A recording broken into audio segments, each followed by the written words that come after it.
There we go. This is some good TV. You're I'll be still right there. on. Patrick, you're on audio. Well, I'm here. Patrick's going to be here too.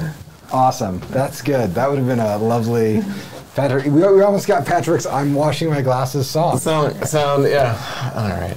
Fine. All right, hello. Welcome to the December edition of the Leader Game Studio Chat. Or as we're now calling, Connecting. Yeah, Connecting. For this month. Connections and Connecting. Connecting, yeah. But that joke felt really forced the second time Yeah, through. it's really good. It should have. Sometimes these things get easier if you rehearse them. So we're back in studio. We've just gotten back from Philly. Yep, from PAX U. It was a good time. Yeah, it was good. PAX is great. I mean, it's such a, I don't know, but PAX there is no show that we go to that's anything like Unplugged. Right. Because I think it's younger and tends to be a little bit more energetic. It isn't really a release show. Like, I think... Not yet. Yeah, not yet. It'll be, someday, but yeah. Yeah, I'm trying to think if there were any games that were actually properly releasing there. Well, this Elf Creek Santa's Workshop got I think that was the debut show, which brilliant. Like Yeah, having sure. a go in time, having a game ready in time for Christmas. They can sell it at the holiday market on the square. And there's only 4,000 of them in print, according to the box. So, good for them. And then also Oink released Dro Polter? Is that what it's called? Dr. Polter. I pronounced it Dr. But now that makes way more sense. Now I'm realizing that I can't even imagine what the cover looks like in my head. Yeah. I always said Dr. Polter, but now I don't know. And then the Rafter, but I think those are both SM. Oh, they were. That's the thing that actually I really like about Unplugged, because you get like little bits of Essen, and I think Battleground Games usually has some Essen titles. So like I picked up a copy of Battle of Versailles and some other weird like little Essen card games that have been suggested to me. And in the PAX U First Look section, they have lots of the new stuff that you can play. I couldn't get close to it.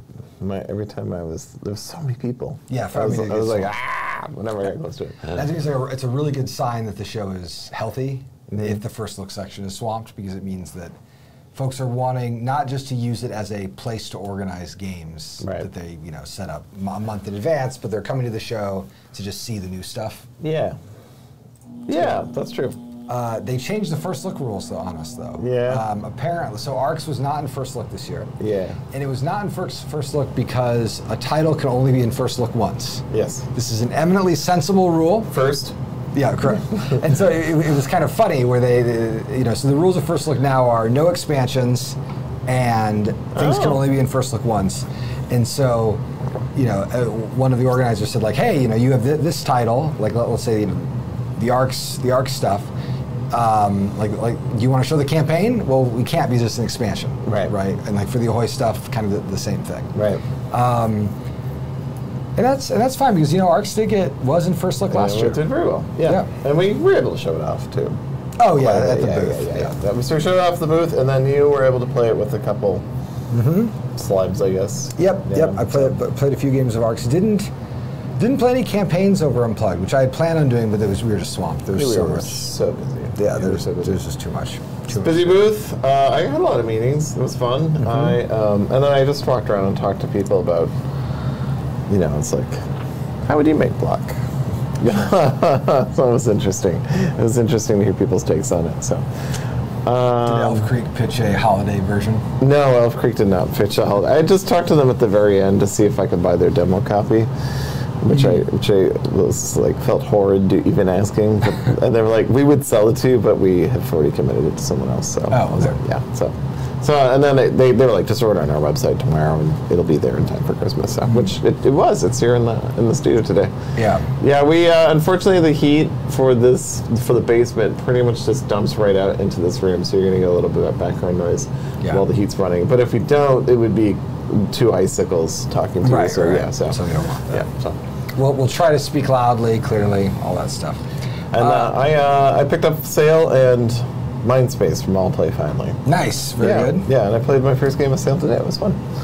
So, all right. So PAX, Yeah. Well, I was going to talk about Sail. Oh, let's talk about Sail then real quick. I have such feelings about that game, having spent a lot of time working on Trick Takers, because I feel like I think it's interesting. I have two major objections to it, which I'll air because I'll be interested to hear if these resonate with you. Because you know that I'm very rarely review publicly.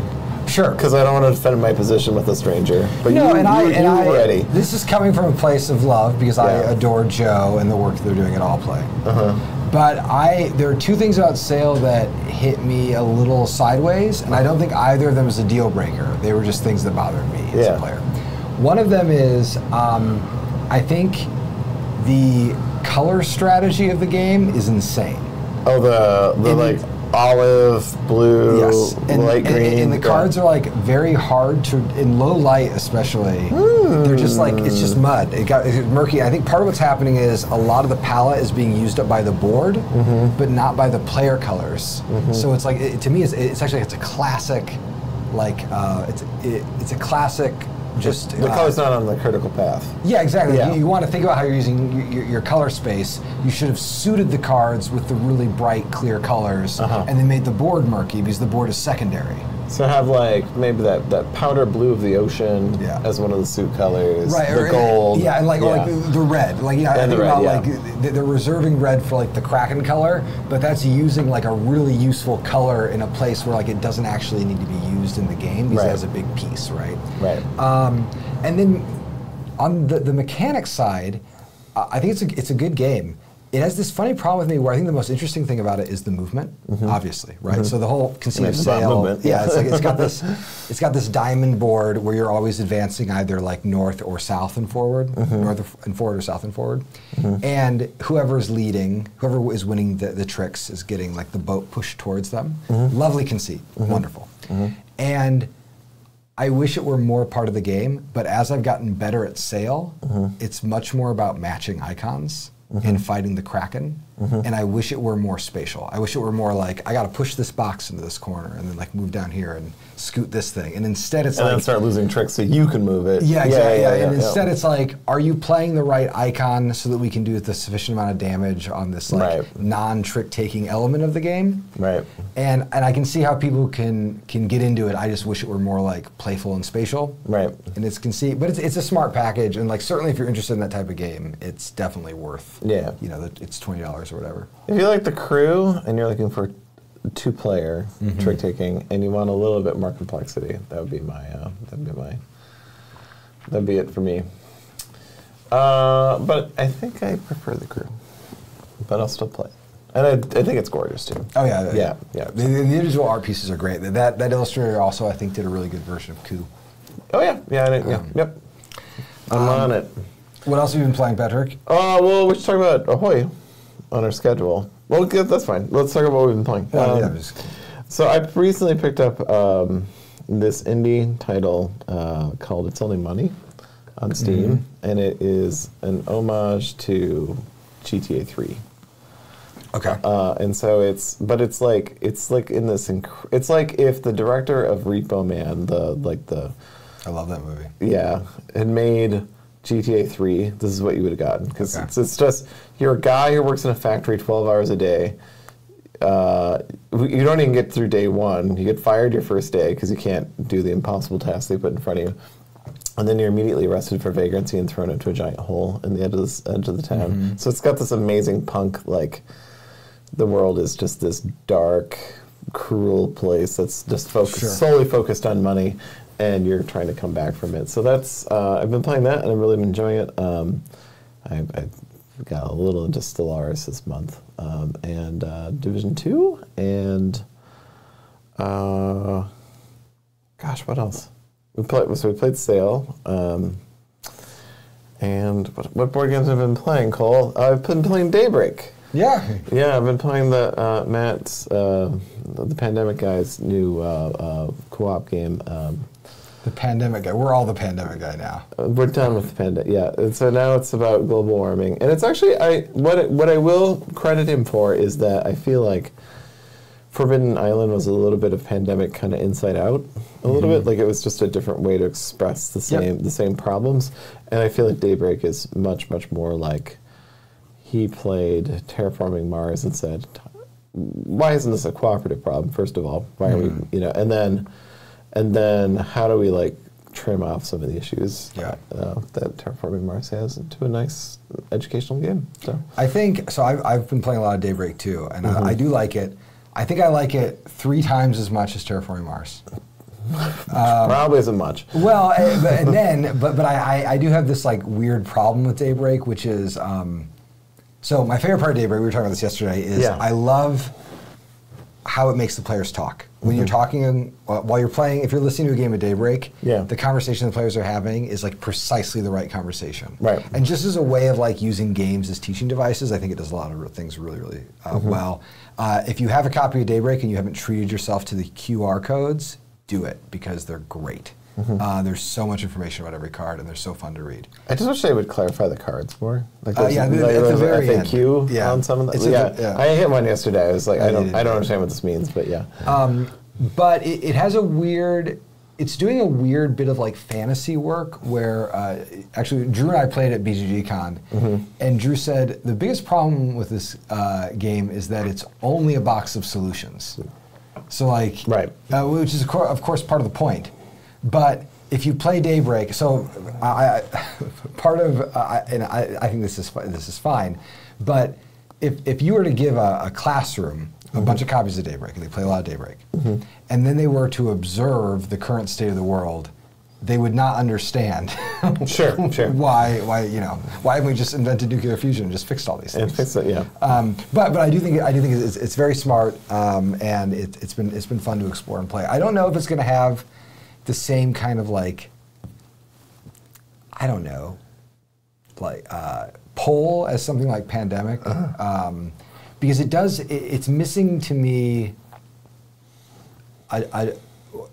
It's doing an interesting thing because there's no spatial component to the game, and that's fine. You can have a game without a spatial component, but it's interesting to me how without that spatial component, even though the game's cards are so much more robust in their storytelling, the actual game itself doesn't seem as capable of telling interesting stories. And I think it's just because a good spatial component is like worth more thematic bucks than any number of cards with fantastic QR codes and lovely illustrations. Like, a hex grid or the kind of Pandemic world map can tell a much richer story than 300 super illustrated cards. Right. I think that it's just an interesting element of ludonarrative dynamics or something. I don't have my concern with it is that the co-op in Pandemic, the co-op element, which is the interaction of the game, is fairly strong, but still a little bit like you could definitely just play your own turn and not worry about what everyone else is doing, except for the trading, I suppose, because you got to meet in the right city to trade.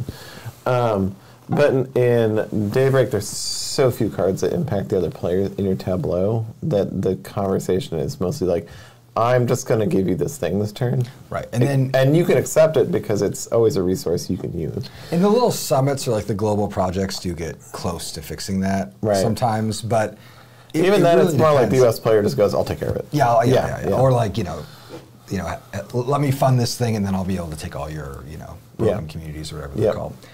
I've been playing a lot of stuff actually.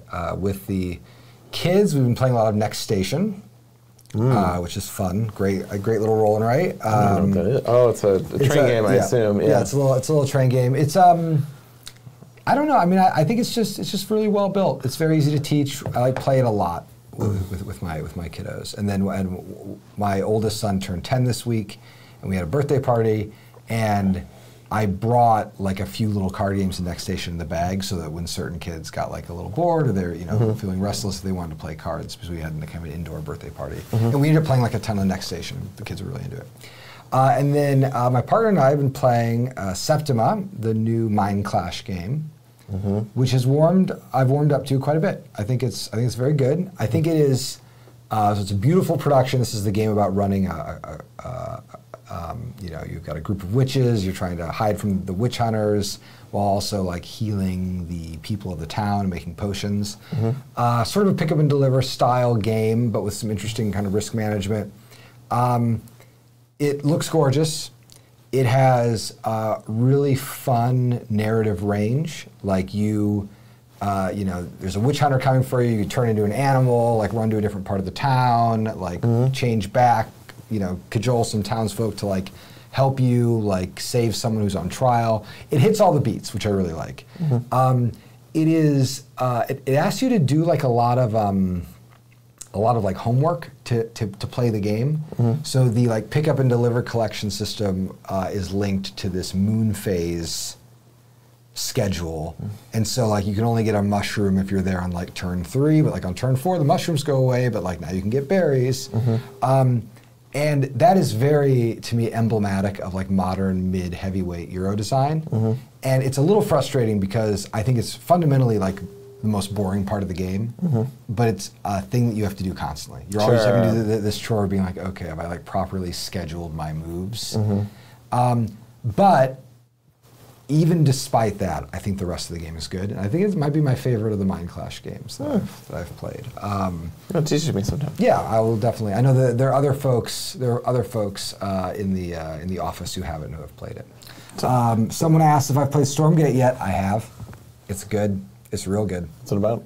It's the new RTS by the people who made StarCraft 2 and Warcraft 3. It's all the ex-Blizzard people who wanted to make StarCraft 3, and then Blizzard, is apparently a bad place to work. There's. I just read a long article about how layoffs ultimately don't pay off, and one of them is you spawn your competitors.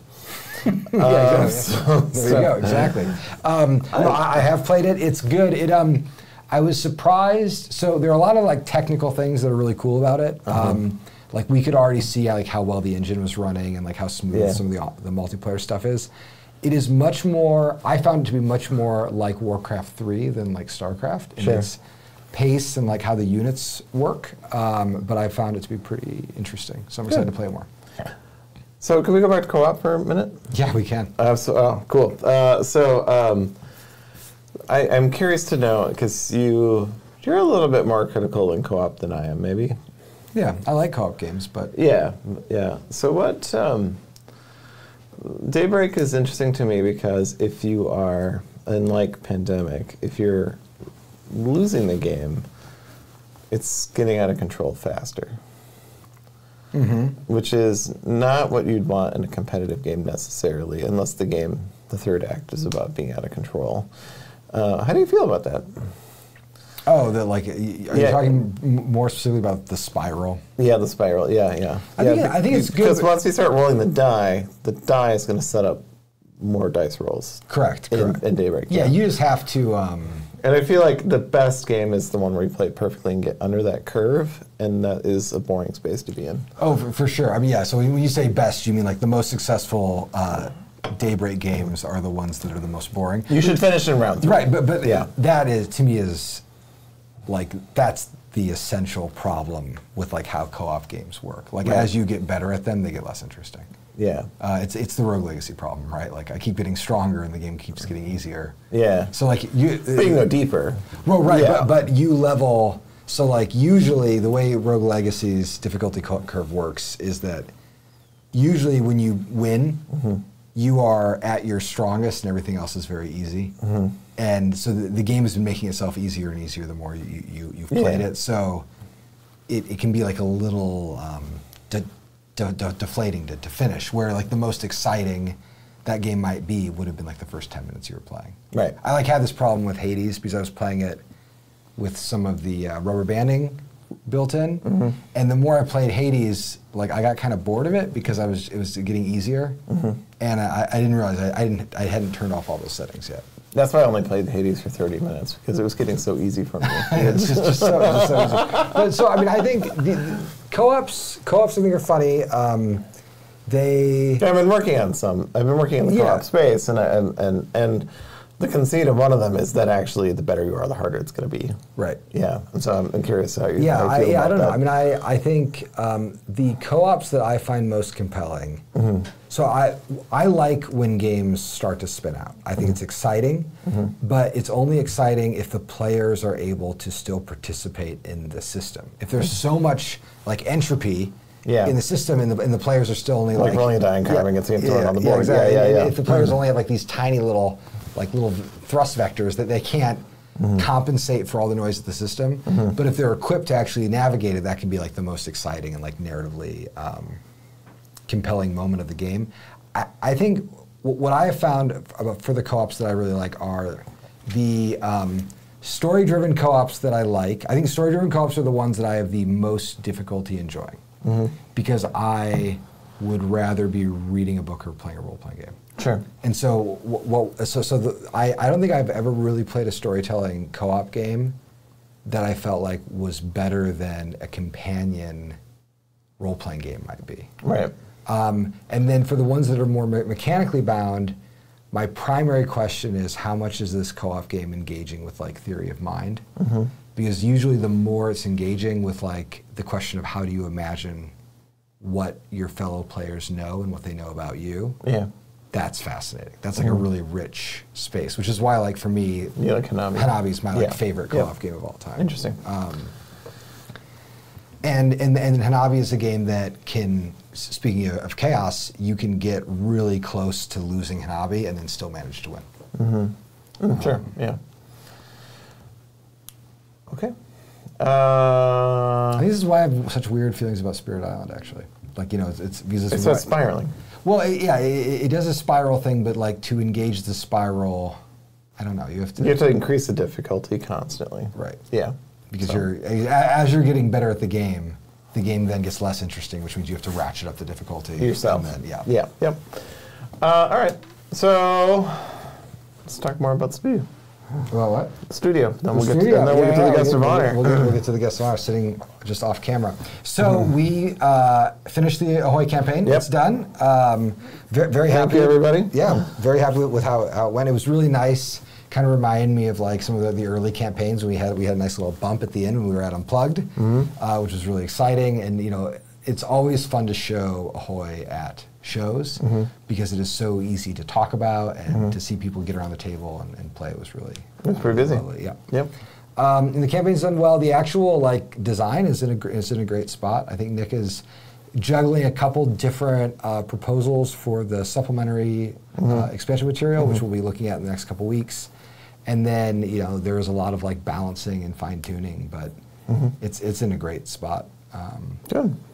I would guess that we'll have it wrapped up in a few months. Yeah, and you can still pick it up starting Friday, I believe. Yep. So late pledges will open on Friday, and then they'll be open for a bit. I mean, you know us. We'll do it until addresses are locked. They'll be open basically until we're shipping the files off. If something weird happens and we're like, oh, we're going to sell them out, then we'd have to stop. But so we'll be fine there. Yeah. Yep. Yeah. So that's kind of the one of the big things that's taking up studio time and resources, and then the other thing is ARX. ARX, we are in the final days, the final few days, basically. Yeah. Patty, so the base game and the miniatures and the leaders and lore pack are completely sent in. They're all in production. I know someone on the Woodland Warriors, they just sent me a note, is hoping to organize a pre-launch tournament. Yeah.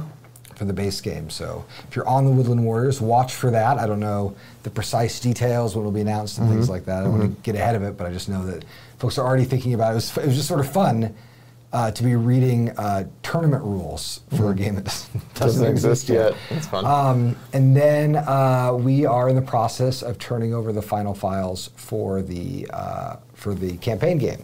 So I'll kind of take folks through the timeline, then we'll talk about the campaign game. So we submitted before Unplugged all of the files to the factory for the campaign game. These were not final files. We were just submitting them to get them into the pre-production stage, and then we were going to review the pre-production copy they sent us, and then we'd send them updated files. So we received the pre-production copy basically right after we left for Unplugged. So when we got back into the office last week, it was waiting for us. And then over last week and into basically today, Josh and I have been very carefully going through everything. And we've had help of Alita, did a very good close read on all the written materials, which caught some fun typos. And we've just, we are like really, catching things like, oh, that's a double comma. Just very, very, very small and subtle things. And then as we've been doing that, Patty has been locking files and sending them back to the factory. And our hope is to have basically everything back to the factory by tomorrow or the day after. And then it'll be in production. Should we play a little trivia with the audience? Sure. I'd like to see people's guesses. How many words? Oh, that's good. Good question. How many words on cards, rules, player boards, board, any component of ARCS? How many words of copy are there throughout the entire ARCS project? Oh yeah, this is good. And Alita effectively said it was like reading a novel. The last 2 days, so it's a lot. I don't want to spoil that. I don't know if the number you gave me was everything combined or just the campaign. I bet it's everything. Who produced the number in the first place? If it was the copy editor, then I bet it was everything. Yeah, I think it was. All right, so Josh, if you're listening, give us that number again on Slack, and we'll to verify. 125,000. Limit. Not that. Patty says there is no limit. I think April is about right, or are we hedging on that? I can't. Oh, for the delivery? Yeah. Yes, April. I think it's what I've been telling people is comes to factory now. We are hoping to have it delivering basically in the April-May window. I don't know precisely when. Yeah, it might be a bit later than that because there'll be a lot of the campaign materials will be printed for before Lunar New Year. But I think they're still doing assembly after Lunar New Year, if that's correct. Yeah, and the final schedule won't be locked down for like another couple weeks. It's close. Uh-oh. There's some close guesses. There's some close guesses to reveal, or we'd save it for the end. Or to Josh. Yeah, and then yes, Brooke is saying we don't know until the boat's here. That is precisely right. But what I've been telling people is like late spring. Yeah. We are very near the time where we can say like we have got it to you as fast as possible. There's no there will be no more delay on our end. It's just going through the pipeline.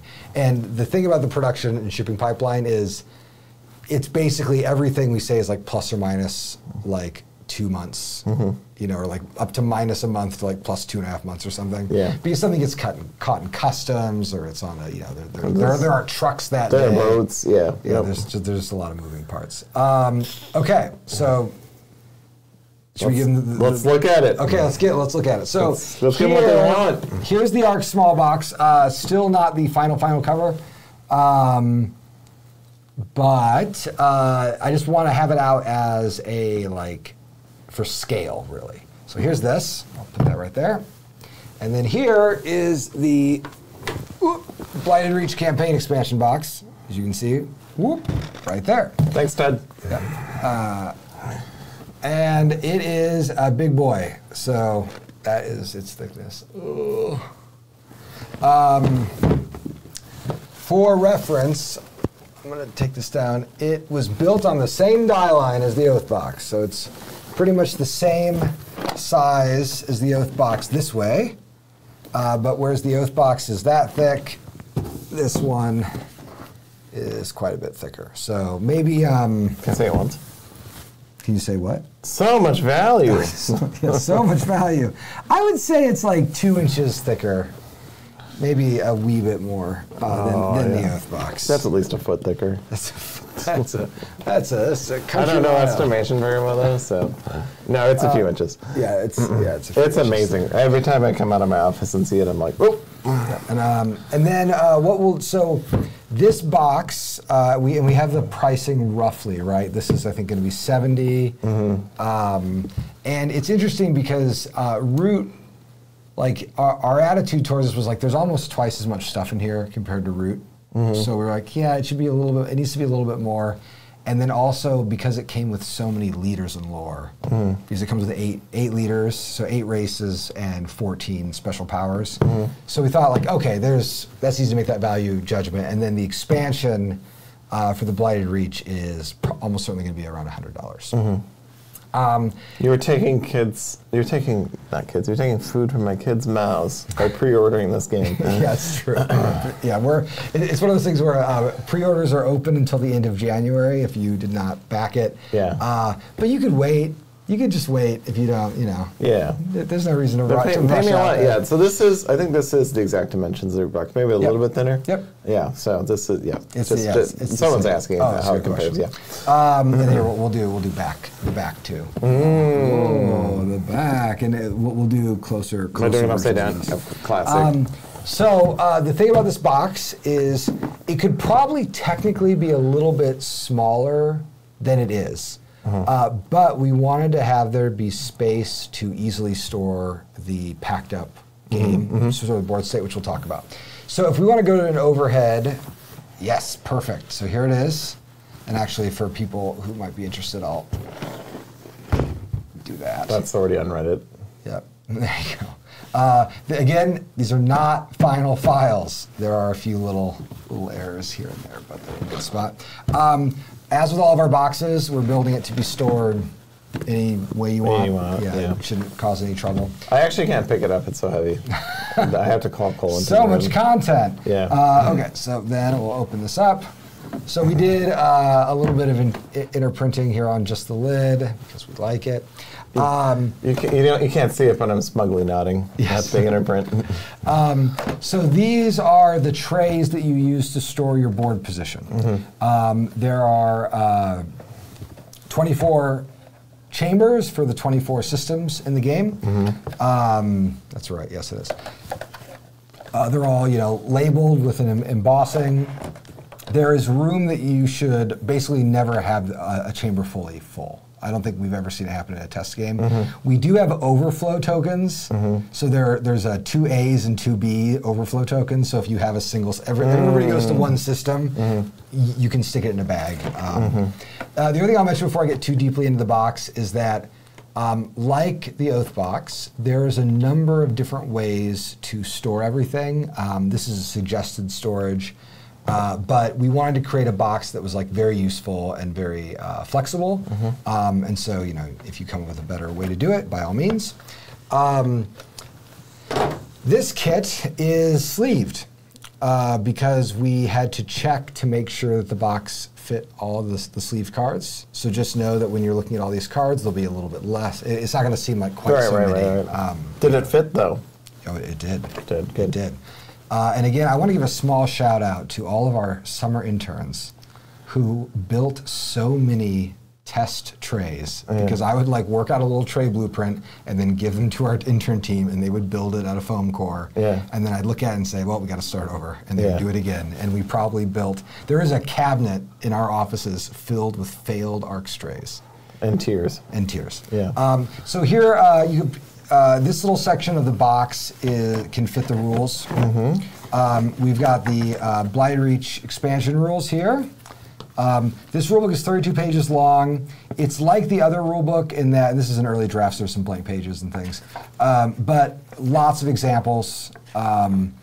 It's a little bit longer than the base game rulebook, but mostly because it really goes slow through all the rules. Sure. And so, instead of giving you a 4-page law of the thing, it's all here.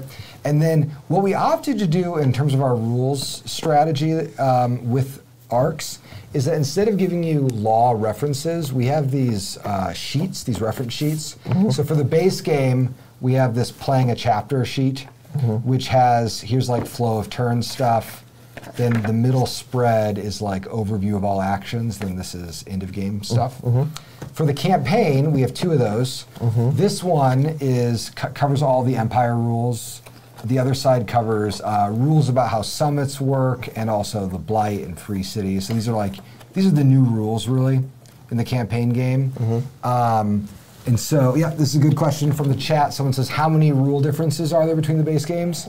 The way I have explained to people is that fundamentally the campaign game only adds 2 rules, but the rest of those rules are nested beneath them. Sure. So you get plotline cards, which basically allow the game to organically add more rules to itself. So that's one group. And the second thing is you get the event card, which is a kind of action card that triggers edicts and crises and interactions with the Empire. And basically you can teach all of the campaign rules by just saying we're going to talk about how plotline cards work, we're going to talk about how events work. And those things are actually summarized on this card, right? So you have to know how the Empire works and the events, which is here and here. And then the Blight is there. So these is all the core rules kind of mostly fit on this. And then the campaign uses a slightly different setup. And after you've played your first game, you will do this intermission process, which is listed on this card. And then when you set up later games, you use the Act 2 and 3 setup, which is here. I just want to note, for people who've played Oath, you'll note that this is just steps A through F. That's 6 steps. Not 14? Not 13 or 14 or whatever, whatever Oath is. And then the setup is only down to step G. Nice. So we tried really hard to kind of keep that stuff concise. Here is the base game rulebook, which we already have shown folks. And then let's talk a little bit about how this box is set up. So the box is going to be set up, if you just get the campaign, it will not have everything that's in this box in it. This is critical. This box is designed to fit all of your ARC stuff. It does not come with all the ARC stuff. Right. And I would flip this over if everything wasn't going to spill out, because it does say base game required. So I like to put the player boards here and the flagship boards here. Here's the flagship board, and you can see on the back, whoosh. And if you don't do it that way, Cole will come and talk to you. That's true. Yeah. Now, one thing I'll mention too, for anybody who might be like trying to look very closely at these, if you've been playing on TTS, these files are basically the files that existed like in early November. And so for instance, like the flagship board, these colors have changed a little bit, and also the text on the back has changed. The TTS mod is more current. Then this chamber right here, so then the way the board is set up, the box is set up, is that we have basically 3 wells. This well right here is an elevated well that holds the tarot cards. So I'll just grab some tarot cards right here. You'll get both boxes if you backed the campaign. There's no Kickstarter or special box. You'll get every box. So you get the little box for leaders and lore. And it'll be up to you how you want to consolidate them. If you want to fit them all in the core set, that's up to you. Yeah, good luck. And I think for players, one thing I'll say about sleeving is everything does fit sleeved just fine. But if you want a little bit of extra space in your box, things that are only used in the base game, you can very easily keep in this box. Sure. Just to give you the space. So here are the Fate Tarot. I'm just trying to work the glare here. And then you see them on the other side. There's some leaders mixed in here as well, but you get a bunch of tarot cards. So all of those are going to sit in this little pocket. Also, this is a record sheet, which is used to record campaign games. There's, I think, 50 of these. You have to buy a new set if you run out. We'll not provide this file. Yeah, this is a limited offer. And then there are 2 pieces of punch board. One of them is this chapter overlay, which goes on the board when you play the campaign game to show you how long the games are. The other one is the first regent marker. These are a little longer than the standard punch in the game. Both of them now look nicer than that. And so I put them in this little box. So much value. So much value, everybody. Wait till you see the value. So then, this well right here holds the removable trays. So there are 6 removable trays. This one is just base game components. And if you're going to play the base game, you can actually just stick this in the base game box and kind of shuffle this one in between your sets. If you don't want to have to carry everything to game night. I'll take off the lid here just so you can see how it works. We've shown this tray before. We've got, I don't know. These are built to be displayed at an angle. The dice fit there. We added some finger holes in there to make that a little easier to get out. Miscellaneous pieces go kind of in the top. What's that chess piece there? Oh, it's the initiative marker. Oh, nice. I don't know if that camera works. Okay. Okay. It's back. Our producer is making sure you get a good shot of that. Look at it. Yes. Yay, we want people to really feel the taking of the initiative. Yeah. I'm sad it isn't a dragon. Yeah, it was a dragon for a long time. It was a dragon in the studio because we had a dragon available. So then for the second tray that we have, this is the campaign caddy. The campaign caddy is a funny thing. You'll see, right there. So the campaign caddy holds the Blight, free cities, free starports, and then Imperial ships. Some extra Imperial ships can spill over, it's fine. These are used in setup. And so like usually this bay only needs to hold a few. And then in this big section, we have this little booklet. So we have this funny accordion thing. This booklet holds, can be read like a book, and it has two sides. There's a little pocket for you to slide cards in. You can also stand it up on a table if you want to do it. Most of the time, actually, what we found was, we went through a bunch of different versions of this because we found that players, if you are referencing like a rulebook aid, you don't really need to be able to see it on the table. Like if I say like this rule's in place and I just set it over there, what's going to happen is during play some player's going to say, hey, could I see that? And so you just hand them the book. And then when the book is not, you know, in motion anywhere, you just stick it back in that box. So the idea is that these two trays are helping you keep your play area tidy. One thing I'll say about this is we worked really hard on getting this to be the right amount of give. It holds up to 3 unsleeved cards. Different sleeves behave differently with this plastic, and so I would just recommend if you're going to sleeve every single card of the game, which is not, if I were to sleeve this game, I would not do that anyway. But just unsleeve the card before you put it in here, or just don't use this. Don't use the book. And you can just use a stack of sleeved cards. I'm going to electrical tape it to my chest. For folks who do want to sleeve this game, my recommendation is only sleeve things that would go in the so if we were to have like a copy of this that would be like a studio play copy. A studio play copy, or like a copy we're taking to shows, I would sleeve the action cards. And that's it, because they do get shuffled a lot. If you want to sleeve more than that, you could sleeve the action cards and also any card that ends up in the court deck. Beyond that, I mean, you can sleeve it, but there's no, those cards aren't being shuffled. Okay, so now getting back to the box top, we have these lovely colored trays, one for every player. Now you'll notice there's a lot of like empty space here. The smaller chamber can hold all of the player pieces. It could also hold the miniatures. And any cards that are part of the player's plot line go in the top chamber, so they can be stored in between games. Now, if you're like worried about packing all, like the miniatures are very slightly larger than the wooden pieces by volume, just slightly. It's okay if 1 or 2 pieces slides over. That's fine. You know, it's not going to mess anything up. Okay, so those are all of the colored player trays. They look really nice. And then over here on the bottom right, so this is, you know, well 1, the small well. This is the deep well, and then there are 4 of these lower wells. The lower wells can be organized in a few different ways. With a sleeved game, I recommend just having the plotline cards and the other, like, you know, the action cards and the other play cards are in here. And then in this last well, I think this is the core market, and then there's an additional spot for bags of punch. Now what we've done here is the game is going to come with like 15 or 20 small bags. These bags can be used in a bunch of different ways.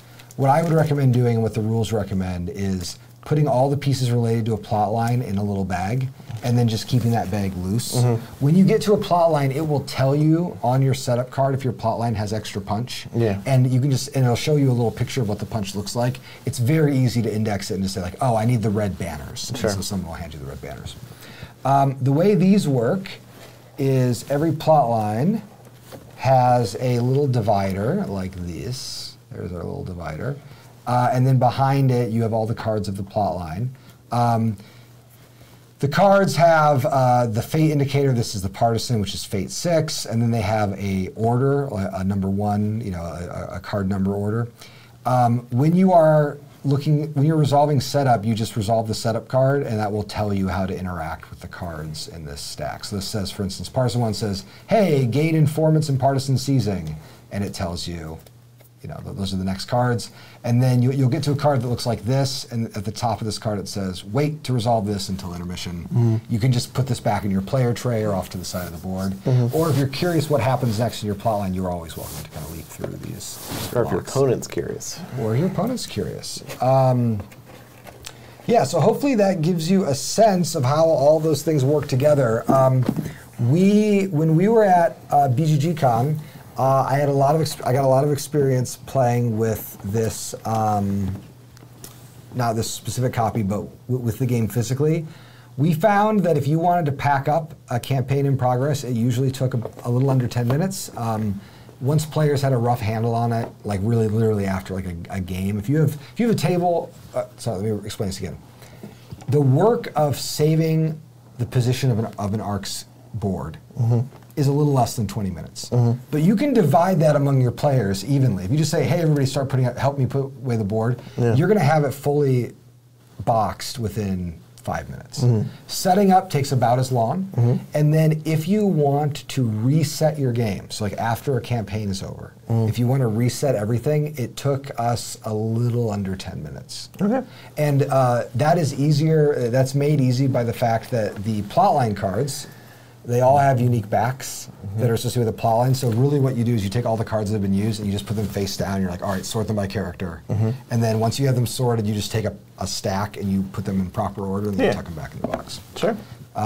So it's not onerous at all to do that. When you're stacking trays here, I'll mention that these are very slightly longer than these. And so you always want to put one of those in the bottom layer and then the trays in any order. And that's just because on these vacuum trays, they always tilt a little bit in, and so we had to slightly size them differently. Sure. Is there room for future expansions in the box? Yes.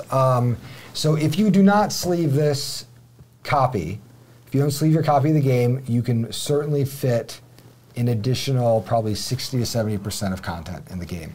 If you do sleeve, you'll almost certainly be able to fit 20 to 30% more. If you were to move stuff that's only used in the base game into this box, it gets very similar to the base game. What we're planning on doing for expansion content, if the game does well, we have some ideas for how we want to expand it. My hope is that we'll either organize it in like 2 waves or just one big wave. And if you don't sleeve, everything will be able to fit in this box, no trouble. If you do sleeve, we will make sure that you can put some stuff in this box to make it work, or the expansion box will be nice enough that you can use it as additional storage for players who are sleeving it. But we did build the box with expansions in mind, so there is room for it to grow, for sure. Incredible. That's my storage solution. Yeah, it's just a hammer box. Hammer, there it is. Awesome. What sleeves are we using? We are using GameGenic premium sleeves. I don't think we spent anything special on them. But they're not penny sleeves. Okay. So they're not like garbage sleeves. They are the like medium premium sleeves that you can get. I think they're GameGenic glossy. They're the ones that look like a little bluish. They're the slightly nicer GameGenic sleeves. So not Dragon Shields, but you don't need don't put Dragon Shields on your cards. Sure. It's not they're just cards. And then. So what I'd like to do for expansions, and again, I'll mention this so many times, so much of this depends on how the game gets received and what the interest is on more expansions. What I would love to do is have the expansions have a few more fates for every plot line, potentially like 4 and 4 and 4. And I've got notes that will start getting us towards that like already. So we already have some rough stuff blocked out, because what ended up happening as we were working on the game is we would have to cut certain mechanisms or ideas from a plot line, and we realized like, oh, actually that's like a whole nother story that we can tell. And so it'll go in something in the future. But I wanted to have the box be able to store about twice as much plotline content as it stores right now. We're a little under that, but we are pretty close. Just because, my goodness, the game got so big. It got so big. It got so big. It's funny because I've been as we're finishing this project, I've been doing the work of like going through my notes and trying to like start to pack it up and write little like debriefs and everything. And I'm very happy with where we ended up in terms of the initial pitch of the game. But as insane as this sounds, like this is almost like minimum viable execution of this project. Sure. If we want a game that adapts in the way it can, and does everything that we had put on the tin. Turns out it's in a really thick box. 1 second. Did I miss the map storage trays? You didn't miss them. They're right here. I just set them aside. Put all this here.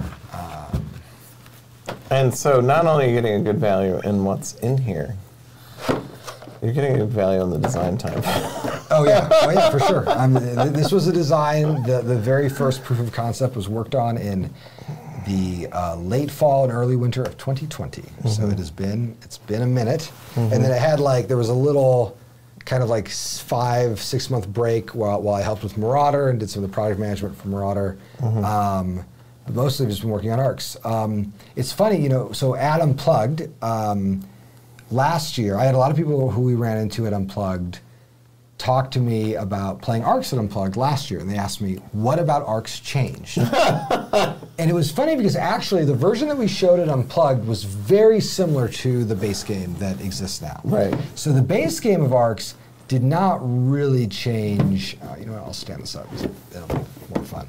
The base game of ARCs in the last calendar year did not change too dramatically. The biggest differences were there were a lot of small balances. There was a lot of work on the map, and then there was a lot of work on the leaders and putting the asymmetry and some of the special powers and properly in the base game, and then most of the work of this last year was getting the base game to harmonize.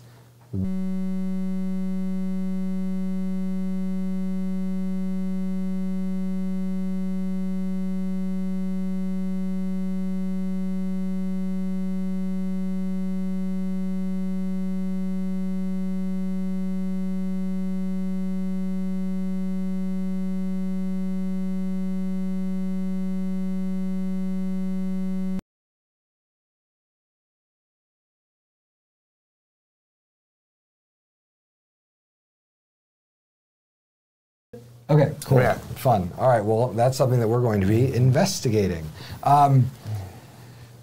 So we have to get the games. So thank you, I love this. See, now we see the active chat. We see some more of them. So the main work of the last year was to get the campaign game and the base game to harmonize with each other.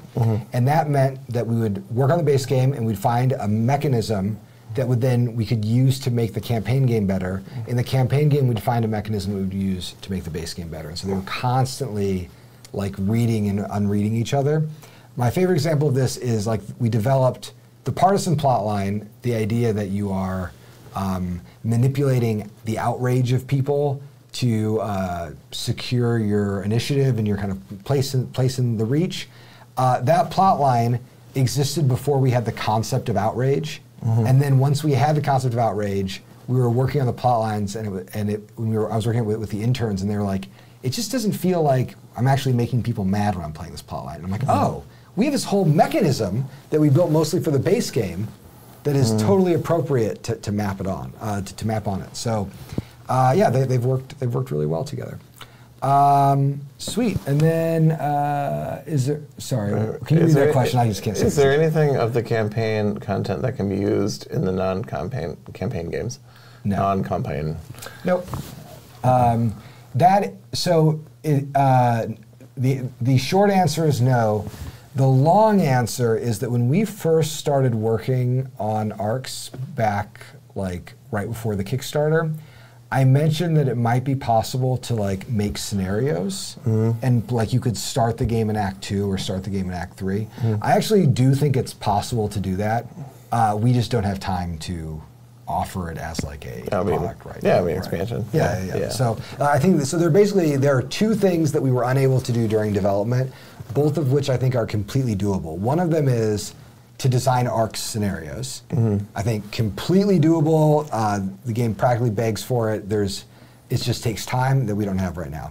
The second thing is I do think it's possible to use the base game as a prequel for your campaign setup. And that is something I want to explore in the next expansion wave if the game does well. I'm quite sure that it's possible. It just requires more time than we have right now. And I didn't want to hold up the game for some silly feature. Not a silly feature, just a feature for for me. Where's the ARC's party game? Where's the next party game? Soon. Soon. Watch out. There could be like a Civil War, where like 2-on-2 or something like that. Yeah, for sure. At start of the campaign. Favorite fate right now? I like the Believer. I like the Believer for Act 1.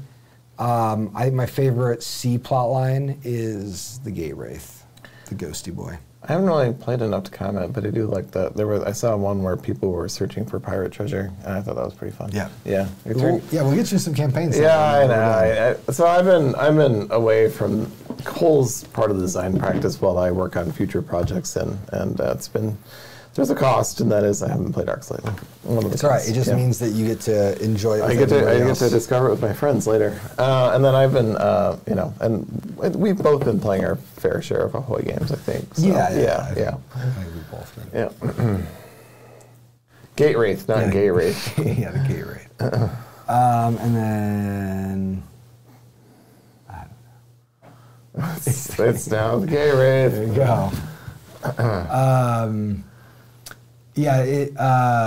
I can't read these questions. Is there anything Is there any written narrative for why you swap from one fate to another, or is it just up to player imagination? It's just up to your imagination, because there's an ambiguity between what is happening when you switch in the game, and it's supposed to be ambiguous. History is written by the winners, so we're not going to tell you how you describe it. There are certain situations where you could tell a narrative story that says like, oh, I was doing this thing and I got bored of it and now I'm a pirate. Yeah. There's another version that said like, oh, the person who you were in Act 1 is dead, and now you're going to play a pirate. So a lot of the pivots to an Act B and Act C, or Act 2 and Act 3, have soft resets built in, which are mostly there for players who are really getting slammed against the wall. And you can read that as a new character coming in or as a continuation of character. A new charismatic leader rises up among the blue ships. Yeah, exactly. So I think we wanted a little bit of uncertainty there. Actually, one of my favorite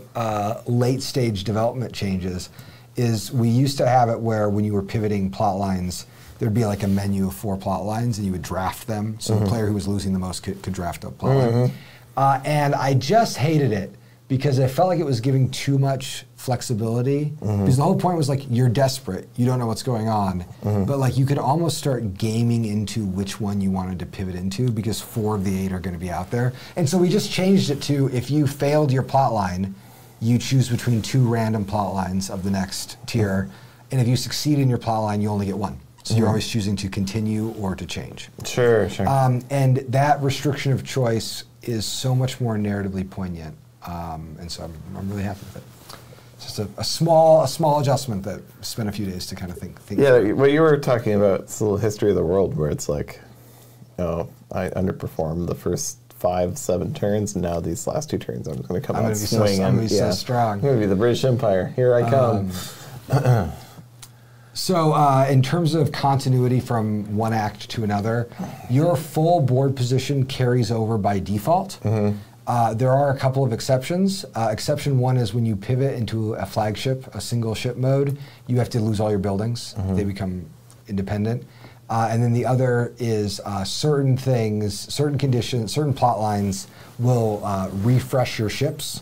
So if you don't have like any ships on the board, when you switch plot lines, it'll say like, hey, put ships on the board until you have X number. Sure. Just to kind of like pick you up a little bit. But if you like got a cool technology in game 1, or you like made a good guild friend in game 2, they're hanging with you. Yeah. And if you worked really hard to build a city somewhere, that city is going to stay with you until the end of the game unless you get in a flagship and leave it behind. So much more positional continuity than Oath. What happens to your power? Power gets halved, cut in half. You lose half your victory points every game. And what if your power is negative? Then it does not get cut in half. Oh, interesting. Then it does not get cut in half. No, we thought about it, but we were like, this rule is to, there's a silly conversation about that. But yeah, for the players with positive power, it's cut in half. That's cut in half. Okay, cool. Any other studio stuff? We are really closed. Yeah, we're within a few days of this, and then for December, most people who are working on ARCs are going to be taking a little extra time off. We'll be kind of looking at other projects, sort of decompressing a little bit. The studio will be closed from Christmas to New Year's, basically. So if you have a support request or anything during that time, know that you're not going to hear back from us for a couple weeks. There'll be a note. And then as we get into January, we're going to be finishing Ahoy. So the next design chat will probably have like a production update for ARX. And mostly we'll be talking about Ahoy stuff and future projects. We'll bring Nick along. Yeah, we'll bring Nick along. We'll talk about future stuff. Woo! Future stuff. There's a lot. We've got a lot. And I know there's people asking about the Oath expansion. That's a January topic. It's a January No one asked about Root. End of an era. It's end of an era. Okay. Okay. Thanks, Lee. Don't worry. We've got stuff. We've got stuff in the pipe. And it's been selling at Target, so it's pretty exciting for us. So, all right, great.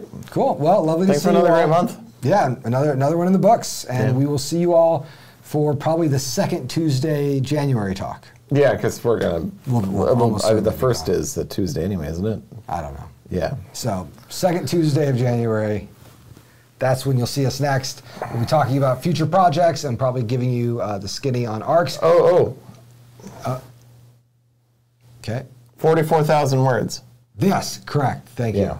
44,000 words. Anyone that was near 44,000 words, that's all the words in the ARXBOK. A short novel. Just to put that in perspective, I think a novel's about 80 to 100,000.